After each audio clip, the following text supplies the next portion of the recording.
ఏ తల్లి అనుగ్రహము కొరకు లోకములో ఉన్న సమస్త ప్రాణులు ఎదురు చూస్తాయో, ఏ తల్లి యొక్క అపాంగ వీక్షణము అంటే ఇలా తిన్నగా కూడా ఆవిడ చూడక్కర్లేదు, ఇలా కడగంటి చూపు చూస్తే చాలు.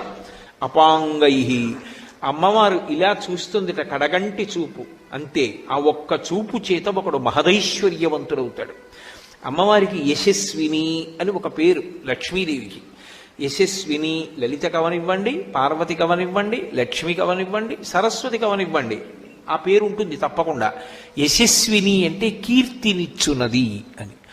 కీర్తి మనిషి జీవితంలో సంపాదించి తీరవలసినటువంటి విషయం. అందుకే భూపసభాంతరాళవన పుష్కళవాక్యతురత్వమాజి బాహాపటు శక్తియున్ యశమునందనురక్తియు ప్రకృతి సిద్ధగుణంబులు సజ్జనాళికిన్ అంటాడు భర్తృహరి. మంచి కీర్తితో నేను ఉండాలి అన్నది సద్బుద్ధి కలిగినటువంటి ఎవరికైనా ఆశయంగా ఉంటుంది.